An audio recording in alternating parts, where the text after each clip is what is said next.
Annie, Hi guys. you made it. Welcome. Phew, phew. Just by the skin of my teeth. It was Hi. just on time. Just on time. I All good. am. Oh, there we go. I just enabled the chat. So everyone's going to start telling us where they're logging in from, which is exciting. We're so excited you're with us this evening. Yes. So happy to be here. And are you joining us? Are you in Massachusetts right now, where you're from? Yes, I am in Lakeville, Massachusetts, which is the thinly disguised Pondville is the thinly disguised Lakeville, Massachusetts. Oh my gosh, I love that. Love that. Love that word drop. Where is it? And I just know about Boston. I lived in Boston for a few years. Where is it? So it's like it's here. I mean, like through the armpit. It's Oh it's yeah. the first line. But it's just above New Bedford, Massachusetts. So it's Okay. a little town that's like I grew up in Massachusetts and I had never heard of it, but I ended up there in sort of a crazy turn of events, which I will probably get to talking about tonight. Oh, excellent. You love a crazy Very one. related to the book. That's great. Yes. That's Well, great. I'm Kai. I'm the events manager here. So excited. And I'm Laura. I'm the director of operations, and Oh. we're thrilled. We're so excited to chat with you tonight. Genuinely, we were joking earlier because usually our co-owner Allison and our book buyer Elizabeth host these, monthly webinar events, and summer schedules are crazy for anyone, and definitely for them. Allison's oldest daughter just graduated and has college orientation this week, and Elizabeth is got swept off by her husband somewhere to a beach, so she's enjoying, but never so quickly have we jumped on like, can we fill it? Yes. Oh, thank you. That's Yeah. Yes. The Road to Tender Hearts is genuinely one of our favorite books. Laura and I do Mhm. not have much overlap in our reading tastes. We're very Oh, different. And so when we both have a book that we mutually love, it's always 5 stars and we're just obsessed with it. And this was one of those. And so getting to chat tonight was such a gift. Honestly, we were saying earlier, even if they were in town, we would have been like, can we do it still? Because we're Yeah. so excited. oh, that's so nice. That's so. I'm so curious now, like what each of your reading tastes like typically are. Yeah. We'll get into that maybe a little later. I think for the sake of time, we'll officially start. So welcome everybody near and far. We're seeing people from all over Texas, Ohio, Colorado, all over the place. Ontario, Canada. We've got some people out of the nation. Very exciting. Welcome to the Fabled Book Club. We meet once a month to chat with authors that we absolutely love. In this book club, spoilers abound. So if you have not read this book, you may want to exit now, and that is okay because this is being recorded, and we will send you a link to the recording 24 hours from now, and we will upload it to our wonderful YouTube channel for future use after you read the book. Please feel free at any point during the conversation to drop any questions that you have for Annie or comments about the book into the chat. We'll try and answer them in between the questions that we have for her and make sure we get to every one of them. And it's going to be so much fun. And then, of course, we would love for you to stick around to the end for us to announce our book club for next month. So we're very excited to start this conversation. I'm going to have Laura officially introduce you with the synopsis of the book, and then we'll jump into our first few questions. Yes. So first I just want to say when we're coming up with questions, but also the synopsis, there's so much that happens in this book. There's so many like twists and turns, which was so delightful. And so honestly, coming up with a synopsis felt like a exciting, but a little daunting of a task. So I just have a few sentences, and Annie, if you have anything you want to add, feel free to jump in as I'll well. let you do this one. Okay, great. Okay, great. The book follows the journey of PJ Halliday as he unexpectedly becomes the guardian of two traumatized orphan children. And then in a desire to reconnect with a childhood crush of his, he decides to take a road trip, and he brings along the children along with his adult daughter and a cat named Pancakes, who can or frequently does predict death. And very little, of course, goes to plan on the road trip, as most road trips normally do. And there's so many twists and turns and exciting people that they meet along the way. And overall, the story is just so heartwarming. It has such beautiful, vivid characters and is my favorite part. It's just darkly and deeply comedic. Yeah. So our first question, Yeah. and it's a bit of a softball one, is can you just tell us about your inspiration behind this book and where did this come from? Yeah, there's like it's kind of two parts to this question. I will just answer one of them because we'll probably get into the other part later. So one, the book came from after I wrote Unlikely Animals. I was looking for something. My intention was to write something more streamlined. And I actually like, and nothing of mine will ever be streamlined, but I would say this book actually is more streamlined. It's just like way less streamlined than most books, but it is more streamlined than Unlikely Animals. So for comparing that one to this one, but I was looking for something that grabbed my attention.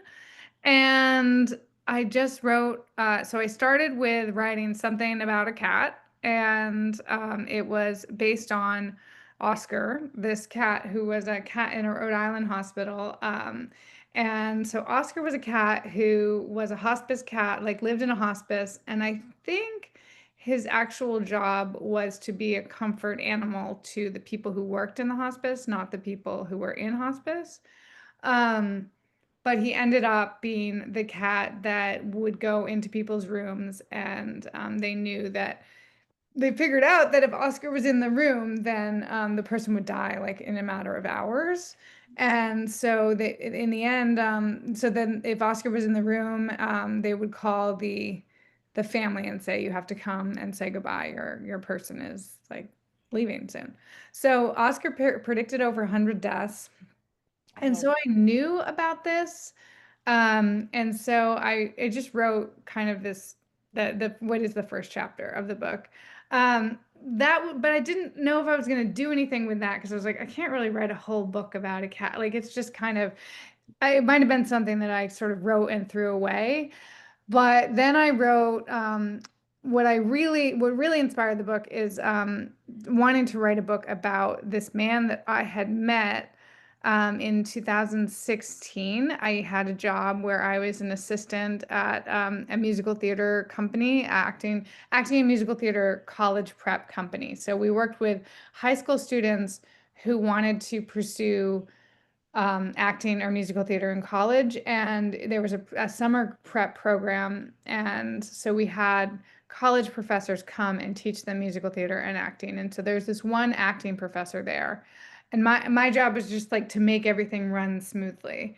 And so I was like kind of relaxing one night. Kids were in their dorms, professors were just hanging around at the hotel bar. So I was sitting with one of them and I got to talking to this acting professor, and he just happened to tell me about himself a little bit. And he told me that he's so sensitive that his wife cuts up the newspaper for him every morning, and that she removes anything that would upset him about children or animals, and that his newspaper is curated that way. And I thought that was like so fascinating. And also, like, I was so envious. And also, was like, that's unfair. Like, most of us don't get the news curated to us. Um, and so I was just fascinated by it. I thought it was such an interesting, like, relationship dynamic. I thought it was an interesting thing that he, like, admits about himself. I didn't know him very well. I really liked him, but I like didn't couldn't stop thinking about it. So I did write a flash fiction piece about a man who was like blissfully unaware about the plight of the polar bears. So that was kind of like original PJ a little bit, like because PJ does have his thing with the polar bears. Mhm. But I just wasn't done with it. So then I wrote this chapter about PJ, a man um, who has been through a lot of tragedy, is like sort of ill-equipped to deal with the world, is a hoarder, has been left by his ex-wife, like everything bad has happened to him. And then, but he's still, his ex-wife still cares for him in this way. And so she, when I wrote it, it was always that his ex-wife was cutting up the newspaper, that he was always going to her house to get the newspaper. Like that evolved. Their relationships were some of the early, like some of the things that I wrote in the first stab at it were really the same as they are now. But I realized, so the book really kind of came together once I realized that Pancakes, the cat based on Oscar, I stole that headline, nursing home cat predicts death, provides comfort at end. Like that is straight out of the Providence Journal So paper. great. So I love that like I love headlines generally. Um, and so I realized that they were already connected through the newspaper. And then I was like, well, what else is in the newspaper is like who's being cut out of PJ's newspaper. And so that's where I ended up with the children. So everything was tied together through the newspaper. So it was really all sort of inspired by, the random things that I had either that taught a conversation at a bar, or I honestly don't know how I stumbled upon Oscar. I haven't read, there is a book about him, but I haven't read the book, because I only kind of care about the idea of Oscar. Yeah. Yeah. Yeah. That's so great. I can't believe the cat was based on a real cat. It was one of our favorite parts for sure with Pancakes. Genuinely. It was just so brilliantly written. And such a fun hook, like Yeah. genuinely. Yeah. Because the first chapter, it just sets him up as like a cat who predicts death, and then you just Mhm. move on. And so it's just so fun. Yeah. Yeah. Yeah. Well, we always like to ask a little bit about just your process, and I feel like that was also kind of a process answer, but in general, like pantser, plotter, after you had the cat figured out and kind of the character of PJ, how did the rest of the writing go for you? So I guess, well, this is the process part of the book. I run these accountability workshops along with my friend Tessa Fontaine, who is a great writer. We run this community of writers, which is we've been accountability partners ever since our first books came out. So my first book came out in 2017, and then her memoir, The Electric Woman, came out in 2018. And she asked me to blurb it. We had gone to graduate school together, but we had not been friends. And not because we didn't like each other, but because we were 2 years apart in the program, so we just weren't, we weren't friends. And so she asked me to blurb the book, and that kind of opened up the line of communication. And she asked me if I had any advice about how to write a second book. And I was just in a miserable place. I was not writing. My dog had died. And I was just like, in a lot of writers do get in a bad, like I always worry about people after their first book comes out, because even if it goes really well, it's just a weird experience to take something that went from private to public, and then you have to recalibrate your relationship with writing, but you also have to you have to learn how to take like criticism for the first time. Like you have access, we all have access to Goodreads. You can read whatever you want. Like a lot of people don't read it, but they still know it exists. And so it's just a hard place for people to kind of get used to. So a lot of people struggle with that second book, I think, for some of those reasons. I was struggling for those reasons, but mostly because my dog died. um, and I was just not writing. I'm miserable. And so I asked her if she wanted to do this contract, which I had seen. There's an Amy Bender essay called "The Best Way to Get Creative is to Make Some Rules." And it's on Oprah.com. You can Google it and find it very quickly. And so it's about having a contract with another writer where you guys keep each other on task, and you don't share the work. You just say what you did. And so we started doing that, and that changed everything for me. And so then we kind of realized after doing that for a couple of years that is really what writers need. Like there's so much workshopping, and there's so much workshop that's available, and we have taught a lot of those workshops, but I just got to the place where I felt like what I actually need is for other people to check in on me in a no pressure way, but just to like to care what I'm working on.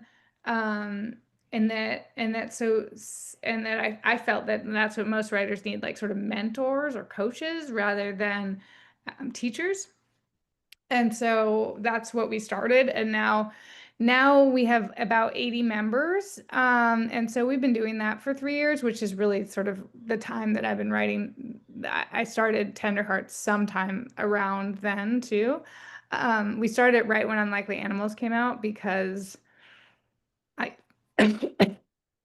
excuse me, I'm gonna text my husband, ask him for a glass of water. I had peanuts right before I started, and um, We get it. I'm also Get it. gonna Yeah, take a we're sip of also water. both. We'll all take a quick water break. um, so anyway, we started that, and that having that community, like even though I'm the boss, the coach, it has really made a difference into my process. So some of the things that we do are we all check in with each other every 2 weeks.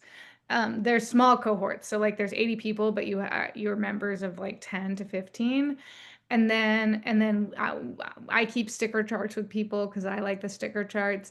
And so there's ways for me to like trick myself into writing, and sort of like talking about it all the time like keeps me talking about doing it all the time. I'm like talking about the books I've already written. I don't think that really helps people write a new one, but talking about like the importance of like why writers have to write. Like that's what helps us be happy. Whether you're publishing as a writer or just like a person who wants to write, like you have to do it in order to like feel like a complete person. So so that's a really long answer to say that I keep a sticker chart. I love that. Those are answer. great. It's a fantastic answer. So good.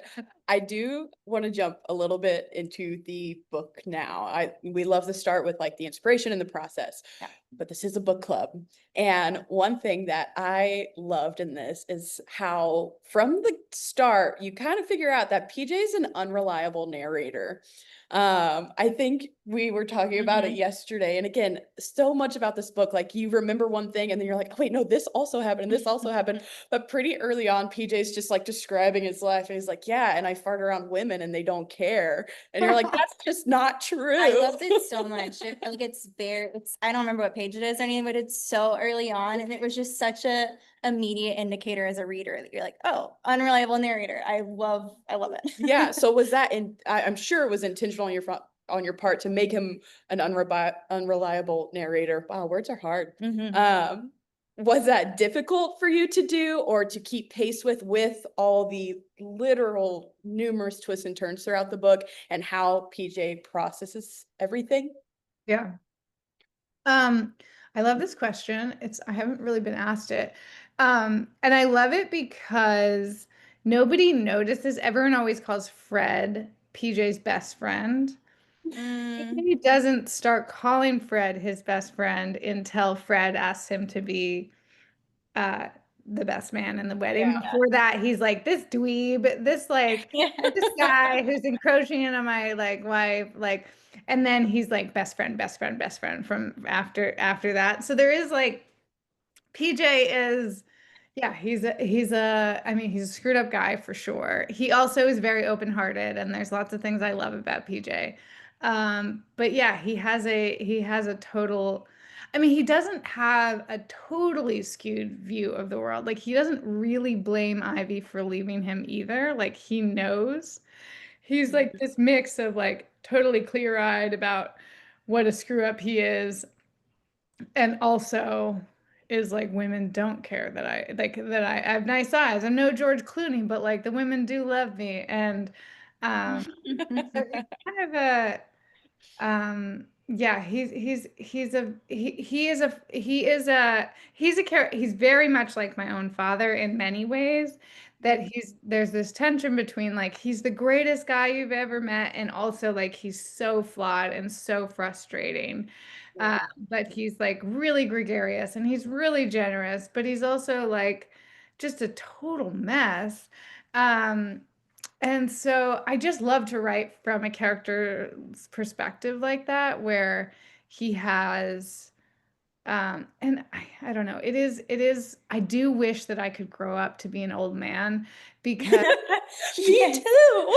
It's the they quote of the just have so year. many privileges where they can Yeah. just like be, you know, totally just they just get away with so much stuff that older women don't get away with. So some of that is like putting on the old man suit and being like, how would I behave? Like I would be making dirty jokes.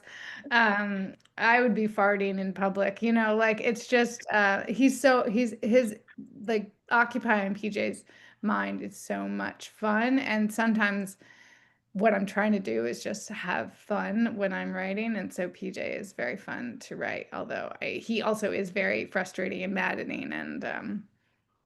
Uh, and that's where like the other characters come in to sort of notice those things and to give, um, yes. Okay. So there's in the chat, someone says, but he's not an old man. He's not even 70. So this is the thing that I get the most flack about, and I would love to address it publicly. I know he's not an old man, but he is like, so he's 63. He the you guys have allegedly all read the book. Um, he's 15 years ago, his daughter drowned, and since then he's kind of given up on life. That he has like, so he is at the point where he could die any minute. He's had 3 heart attacks, or he could live 30 years more. So he's at like the book is really it is about like he can't be too old because you need the tension of like maybe it could all work out for him and these kids. Like maybe he could raise them into their adulthood. Maybe he can get it together and maybe he can have an actual second chance. Or it is all over for PJ and his life has already passed him by and he got that one chance and he screwed it up and it's over.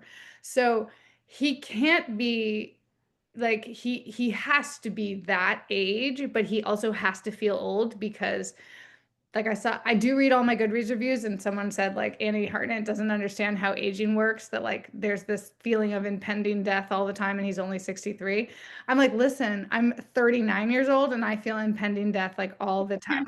Like, death could come for anyone at any time. We have no idea. I could have a brain aneurysm right now about this old man thing. But so yeah, I know that it's but he has to be that age in order to sort of have that ability to have that second chance as a possibility. Do you Yeah, know that absolutely. Ovi or Ove or however you say it, he's in his 50s. So The who is, sorry? Ove, Mr. From Oh, Frederick Man Buttman's. Called Ove. Oh, The for sure. man Sorry, called. I just missed. Yes. Yes. Oh yeah, he's in his Yeah, yeah. 50s. So everyone calls that man old. It's like he has an air of oldness about Yeah. him. Also, Yeah. He's like crotchety. Yeah. I don't know who all like their first read was the physical copy. My first read through was on Yeah, audio ALC. and one excellent audiobook. Highly Really recommend good. it. Yeah, But the voice actor sounds ancient. he does. He really does. And I Yeah. have to remind myself, I was like, he's not 80 years old. Yeah. He's 63 several times just because of the voice actor, but it's just so fun. I feel like it totally fits though. And actually, this goes into my next question a little bit with, I feel like the whole book, you're like, is PJ a good guardian for these children? As much as I love him, as endearing as he is, he's like a disaster. So, and if you want to just be like, nope, it's up to the readers, feel free. But I'm curious to know what you think if at the end of the book, like, does it work out? Like, does he remain these kids' guardians for the rest of their lives, or what happens? Um, does he remain the guardian for the rest of their lives? I don't know if it The sells rest of enough their copies lives, to but write another one. yeah. A little bit, For, at least. yeah, till they're adults. Well, I mean, that's where Sophie comes in. Sophie is instrumental in like actually the children's future. Like PJ is not PJ is not the uh he is not the he can't do it himself. There's no way. he's just not capable. So Sophie really has to be part of the book and part of the kids' lives in order for us, the reader, like me as a person, to feel like these kids could be okay with the right support. They also have Michelle Cobb now. So Yeah. and her money. So Yes. those things will be will be important. So I did want to end like feeling like the kids are going to be okay. But if you put it all on PJ, like he's gonna mess up for the rest of his life. Hopefully he's able to, not drink, but he's still gonna like it's not just the drinking. And I think that PJ does change like in huge ways, but like most of us, we're only capable of so much change. So he's still gonna like think things that are um think there are good ideas that are bad ideas. So Sophie's very important to the future of the kids. Yeah, this book, I mean, the cast of characters is one of the favorite I've ever read. And I just want to take a moment to talk about Michelle Cobb and her little storyline throughout this whole book. Because, first of all, again, PJ and all of his PJ-ness picks up a newspaper that's been cut out for him and Mhm. sees in the obituaries that the husband of his high school crush died. And he's like, you know what? Solution, cross-country trip. Right now. Let's This'll go, fix let's go find her. And obviously they have the whole road trip and it's so crazy. And they get there and find out that she's his sister. Like, at what point did you know from the beginning that Michelle was going to be his sister, related to him, and like obviously it wasn't going to work out between them in a romantic sense? Or did that inspiration come later in your process? That came later. I knew what I knew was going to happen was the end. I knew I knew, well, one, I wanted this to be I wanted to be a comedy. And I wanted it to end with a wedding. And I really like wanted to lean into making this the funniest book I had written because um my other books are also supposed to be funny, but this one I had been through, and maybe this, like, on my rant about whether or not he's an old man, this is helpful. There's in the acknowledgments, it thanks this house that I had lived in. And so I lived in this house in Providence, and we had every single bad thing that can happen in a house happen in that house. It was a rental house, but we had two gas leaks, two basement floods, mold on the walls, lead in the water, rats in our car who caused $1,400 in damage. And then the rat guy came and he told me that that I should keep my 18-month-old out, like make sure that she doesn't run at any of the rats because they will charge her right back. Oh my gosh. He told me to get the mulberry tree cut down because that was bringing the rats to the yard. And then the tree guy came to cut down, and this is a rental house. I don't own this house.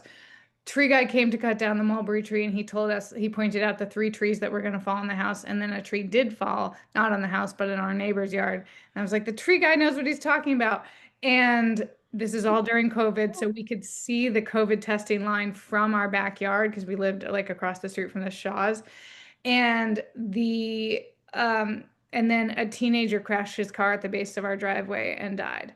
And his whole family would come out and like hold a vigil in our driveway every night. And there was no sidewalk in this part of the city. And it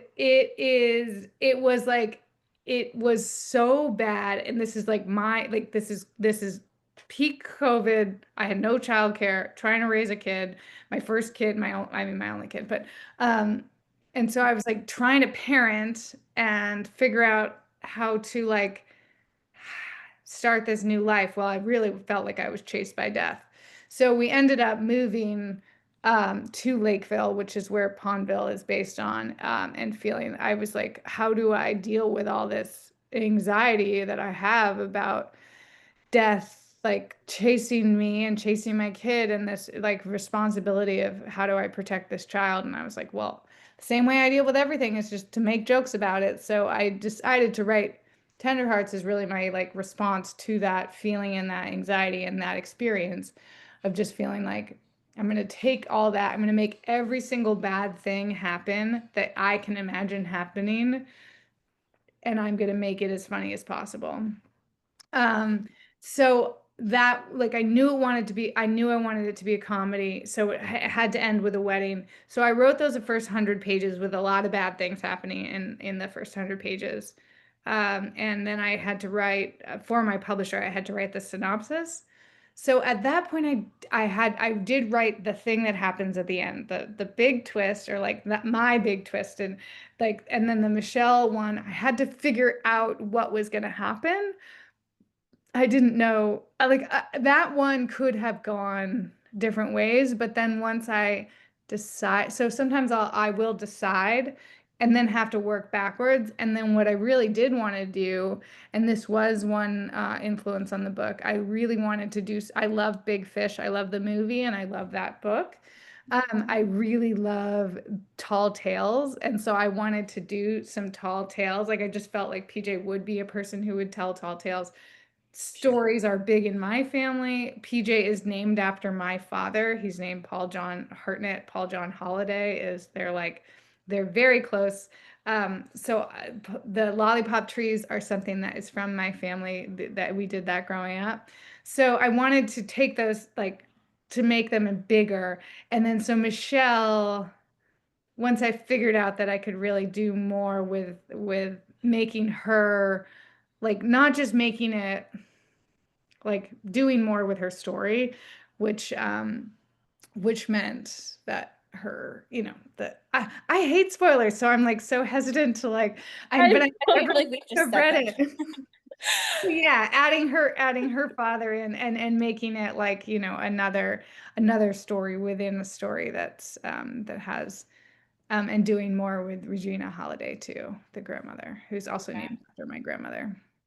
Oh, sweet. I think it's so funny because obviously spoilers abound in our book club Zooms, and we try and give all the warnings we can give for the people who Yeah. do it. But it's so fun to see how the authors respond to it, because y'all are so trained to, like, just do your Yeah, sandwich yeah. and like normal questions, and we're like, no, you can't say it. We believe in you. And Especially when they're secrets. I went to my mom's book club last night and they were like, none of them read it. I was like, why am I here? Oh, no. Other people are reading it. But okay. We are. Other people are reading it. Can't Yeah. confirm. Yep. Yeah.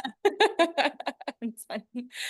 So good. One of the things we loved was sort of as you were talking about, like, this dark humor, and just kind of like how serious so many aspects of it were. But I also just laughed. Like, I laughed so much in this book. It was crazy. And when I'm pitching it to someone in the shop, or like I'm selling it to someone in the shop, I'm just saying how, like, heartwarming and delightful, and you love the characters. I'm like, also, it's a little dark, but, like, it's just not.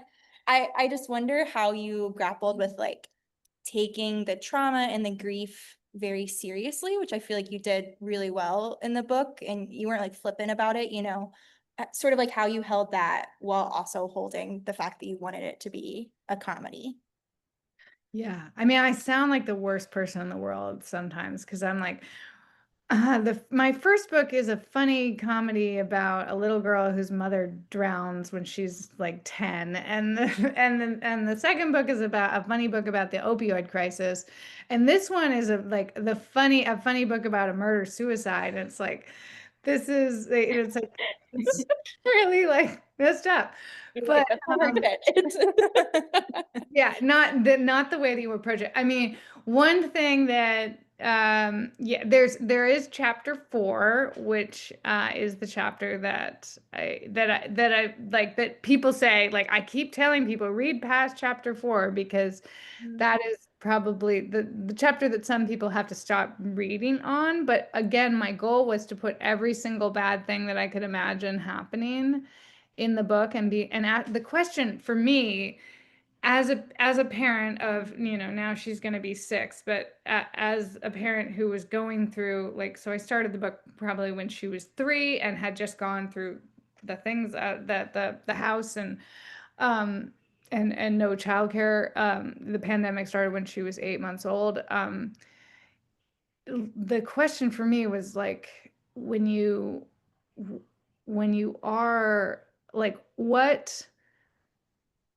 how do people go on if they lose a child? Like, you are aware that this child could be taken away from you, and um and so how like and actually, how do all of us, like all the time right now, how do we continue to laugh and have fun with our friends when things are so miserable? All like we're bombarded with bad news, where and people die, like people we love, and how does life continue to be joyful and worth living?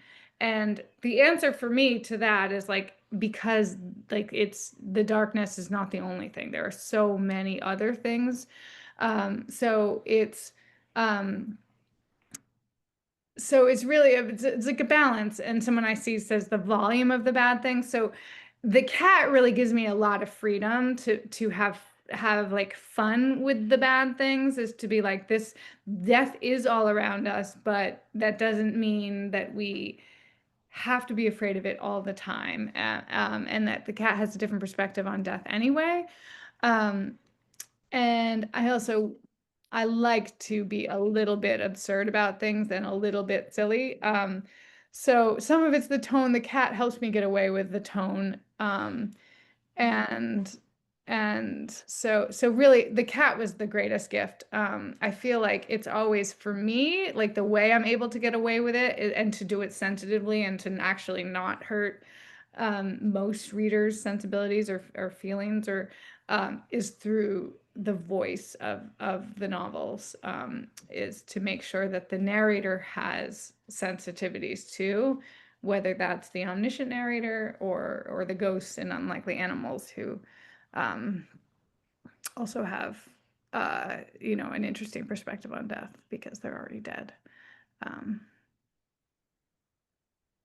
Yeah. It's so fun. I love everyone. They're like, yes. I was like, it was so beautifully and well done. But also just like, as someone who, like, my culture growing up was not the like joke to coke culture, but it became something that I very much love. And to see it so prevalent in such a fun and funny and good book, and knowing that mind space comes from the hope that's attached to the end of it, and yeah, just so beautifully done. I did want to ask a little bit, there are so many different like kind of processes that happen in this book with, obviously there's themes of like grief and addiction, then there's foster care and adoption and all this stuff. Did you have to put any type of like research into like some of the details of the story? Specifically, I'm thinking of like with the kids and being adopted, or like him getting legal guardianship and how those work, because I don't know anything about that. So I'm like, do people just say, hey, here's some children you're related to?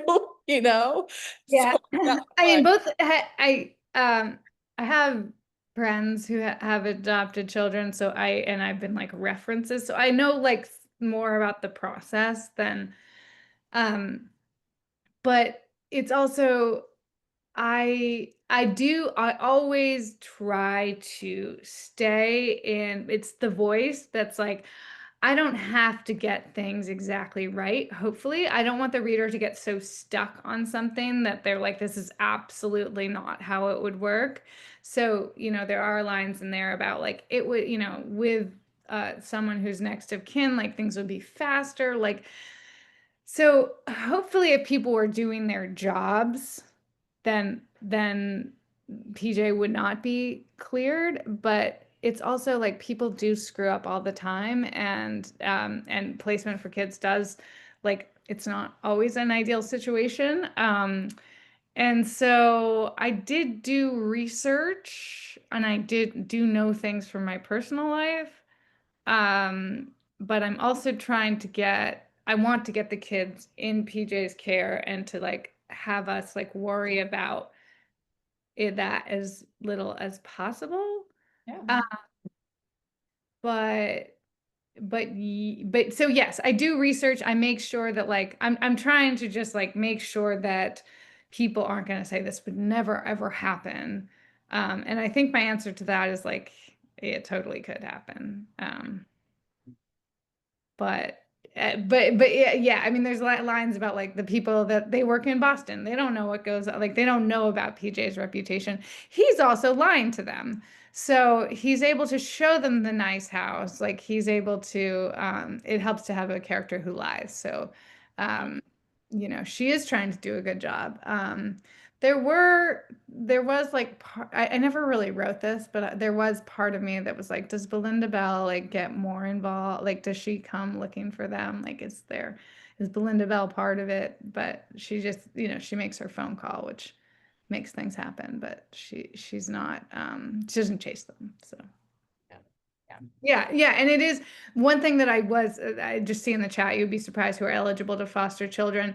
Like DUIs, I was caught up on like, oh, would that make him ineligible? And so I forget what the exact, it's like if it's more than 3 years in the past, does not make you ineligible.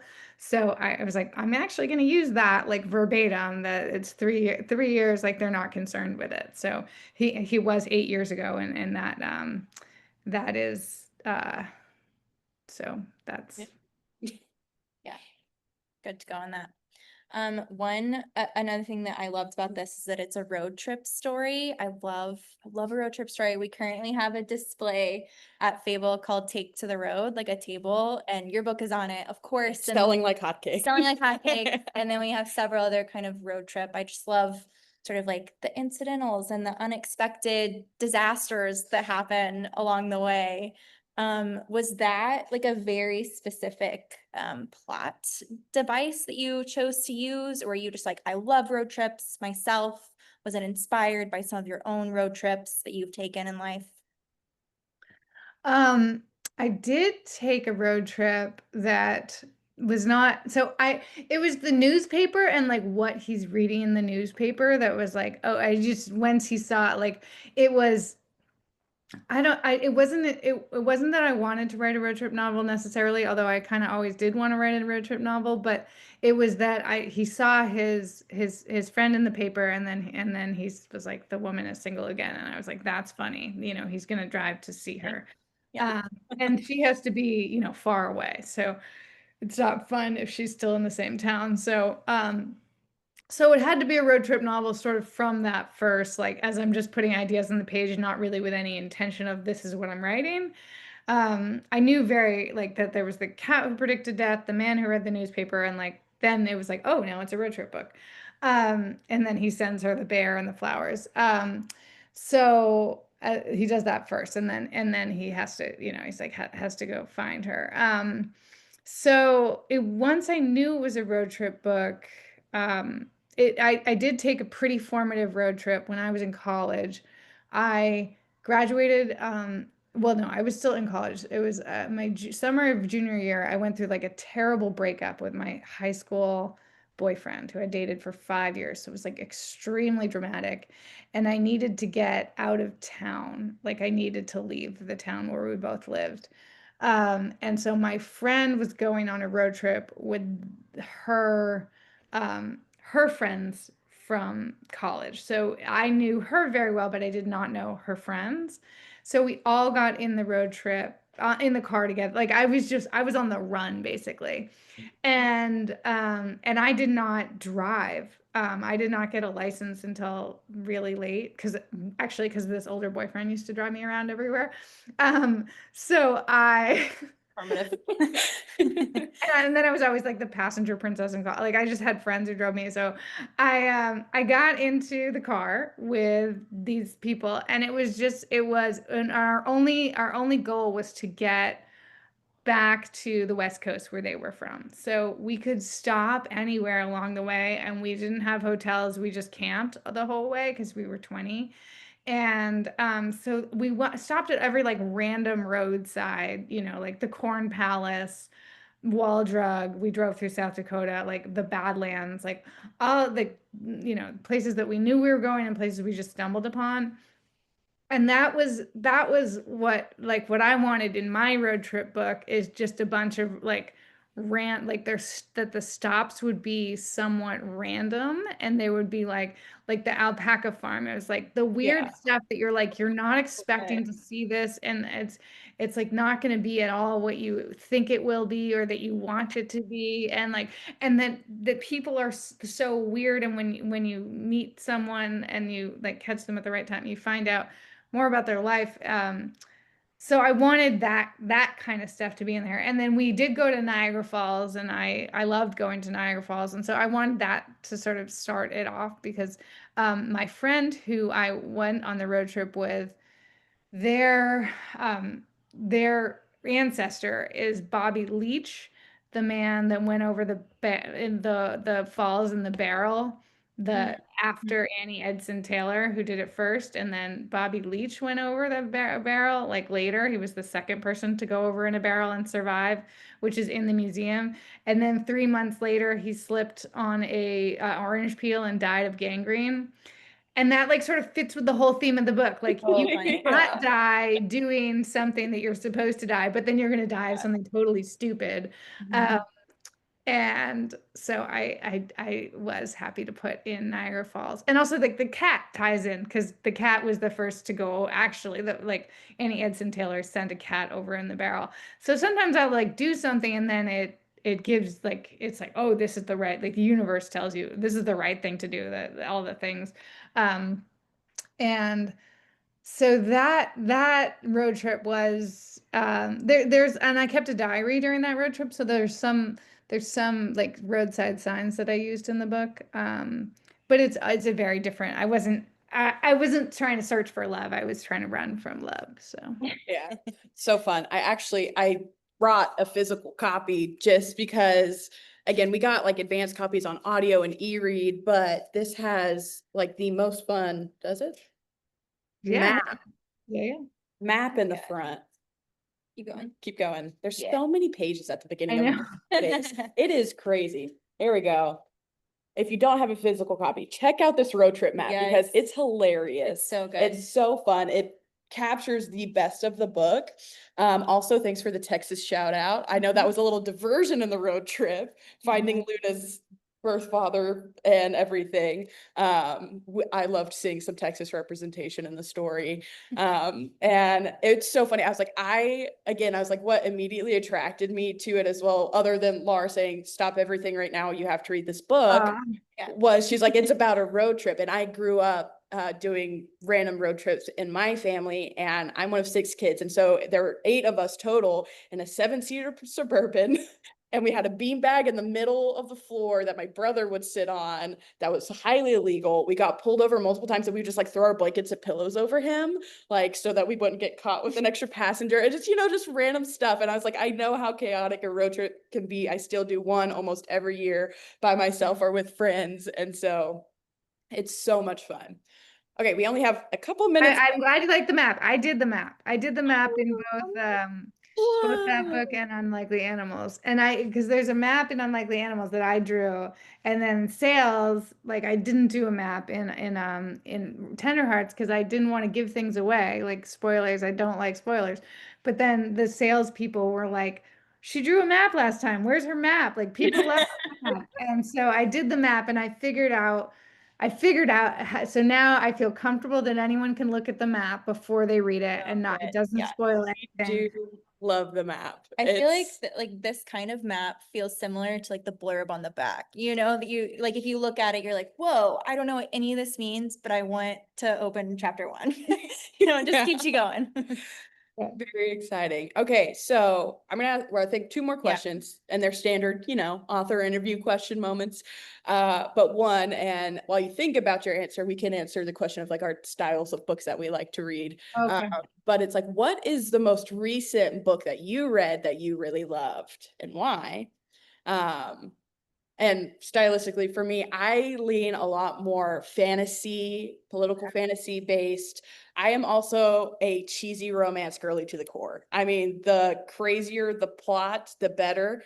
If there are creatures that are not human in it, that's fine with me. I just have a lot of fun. I'm very much a mood reader. So yeah, it changes all the time. And I read very widely across genres just as a part of what I do working in a bookshop. But I definitely like naturally, I'm like, just give me a cozy romance or like the most intense world building political fantasy you could find. And Okay. that's what I love. So Yes. yeah. Honestly, this kind of book is top notch, right? And kind of in my sweet spot as far as what I love reading is something I like. I love a contemporary fiction. I love a lit fic.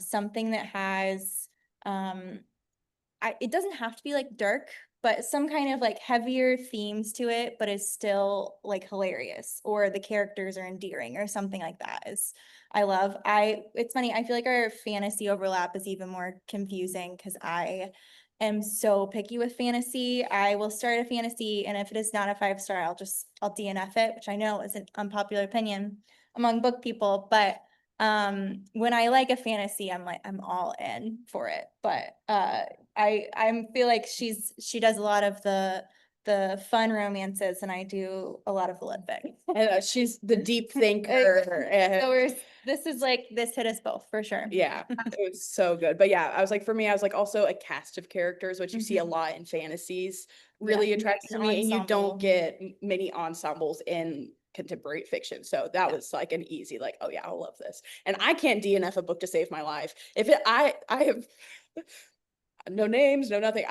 There's just some not great books to my preferred taste out there, and I have suffered through them every single time. I was like, gosh, this is burning my eyeballs, but I started it, so I have to finish. Life's not long enough. Too many good books out there, you know? Yeah, I mean, back to the age conversation, I think you're supposed to read as many pages or like, no, it's like 100 minus your age. So if you're 88, you only have to read 12. Oh. 12 pages or 12 books? 12 pages. 12 pages. Oh. Oh, before you decide if you're gonna finish it or not? Yeah. Oh, interesting. Okay, that's a good rule. I hadn't I heard that actually never before. heard of that. You Very could see fun. how much time you have left. If we all live to 100, which we aren't going to, spoiler. I mean, my daughter does think everyone dies at 100, so she's gonna have to. I remember believing that as a child. Yeah. I just read, so I did an event last week. This book is like, it's epic. Has a large cast of characters. It is wild. I'm very excited to see what people think of it once it's been out for a little longer. It just came out like 2 weeks ago, called The Slip by Lucas Schaefer. Yeah. And it is like the editor wrote like, don't you miss the great American novel? And it really is like, it goes there. It's like sort of like Franzen, like there is a little bit of I love John Irving. There's a little bit of John Irving in there.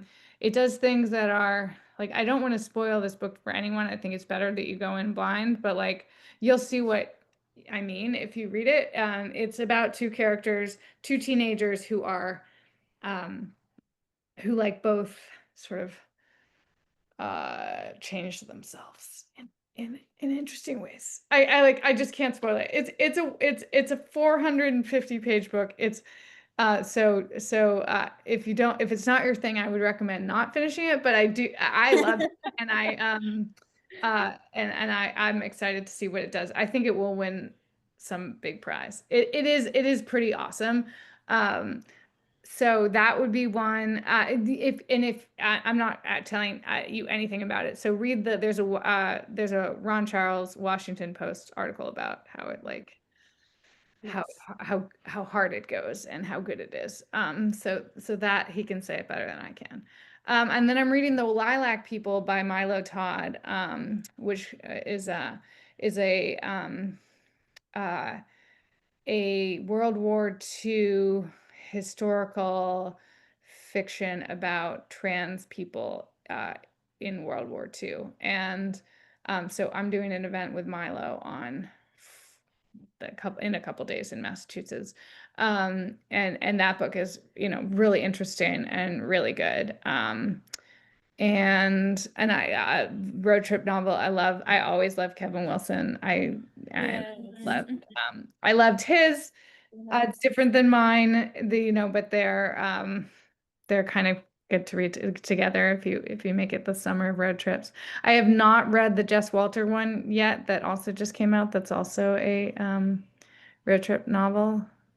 Am I getting his name right? I feel like I just. I That think sounds so, yeah. correct. Yeah. Okay. Yeah. I Love know it. what I'm talking about. Totally. Yeah, Say, it's if you say confidently enough, no one's gonna Michelle second says guess. that's right, and we yeah, trust yeah. Michelle, So far gone is the but so I'm excited to read that. I mean, it's fun. I wonder if there's always this many road trip books out, or if there's something like we all want to run There away. were a lot in the catalog. We were all kind of talking about it like for the summer catalogs. There were so many that came out. It's always so interesting, like The on the back end to themes. see what themes just kind of shape Yeah. just randomly, like how people just think alike sometimes. Like not like they're all very different, but it's just like, oh, these random like quirks or themes or trends just pick up in the same season. So you can never Yeah. predict what they are. But yeah, Well, this The is Slip definitely is what also a boxing book, and I feel like in literary fiction, boxing has just been like the biggest thing. Like Yeah. Rita Bullwinkle's the Oh, Pulitzer I loved that finalist. one last year. Headshot. Yes. Okay. Well, our final question for you is just the classic author question of what are you working on next? I'm trying, so I'm working on something. My husband does this very cute thing where he makes me a playlist for the book because he's a scientist, and so he's very not involved with my writing process until I'm done. He reads it when it's done, like fully done, like ready to be printed. So he'll read it twice, once when it's done, and then he will also like he'll listen to the audiobook when it comes out. Um, but so the way that he is involved in my process is he makes me a playlist and he makes me a movie list. So I'll give him like sort of an idea of what I'm working on. So anyway, he just made me the playlist, which is like I'm looking for because I'm really looking for one song that I'm listening to over and over and over. Like John Prine, although actually John Prine was just John Prine this time. So John Prine is the soundtrack to Tender Hearts. He's a man of the road. He's like the best songwriter ever. He's the one that I've been happiest with. Unlikely Animal. Oh, so Rabbit Cake was Dolly Parton, who I loved, and I was living in the South when I wrote that book. I love And it. I loved Dolly Parton as a kid a lot. I loved Elvis and Dolly Parton, but it felt like if you've read that book, the main character's name is Elvis, and it just felt too on the nose to just do Elvis. So Dolly Parton, same 5 songs every day. And then I with Unlikely Animals, which was like the harder book to start for reasons we already talked about. I was like, okay, who's the opposite of Dolly Parton? And so I chose someone that I had no relationship with at the time, but it was Ozzy Osbourne. And so there's lots of references to Ozzy Osbourne and to Black Sabbath. The band is named Blacker Sabbath. And so I got really into I read his for no like did not need to do this, but I read his memoir, his like very clearly ghostwritten memoir. And so now and then John Prine, who died in 2020 and who I loved, and so all my Instagram posts about Tender Hearts always have John Prine almost always in the background. And so I am at the point where I'm like doing the playlist, finding the exact right song. And it is about something, but I don't want to spoil it too much. So Well, we will look forward to it Yes, as very. whenever it's out. Whenever it's up, you know, Yes. we love the option to have a I few love- copies too. So Yes. I love the playlist though. That's so sweet and such a creative writing tool. Yeah, that's something I love searching for because that's getting Mhm. a little bit more common is finding authors who have like Spotify accounts attached to, their work and like oh figuring out yeah. what they're Well, listening Large to. Hearted Boy has done it for so long, but I feel like my playlist, I mean, I could make a real playlist that would also be related, but it's just I really just listen to well, John Prine, I listened to all John Prine. John Yeah. Prine, you can really go like with Ozzy Osbourne. There were only 2 songs that really like "Mama, I'm Coming Home" was Yeah. one of them, and then I'm actually blanking on the other one. But I do love. I love Ozzy Osbourne, but I had no relationship to him before other than the reality TV show. So fun. Oh my goodness. Okay, this has been incredible. Thank you Yes. so much. I was like, I'm seeing one more question in here. Oh, asking about kind of editing.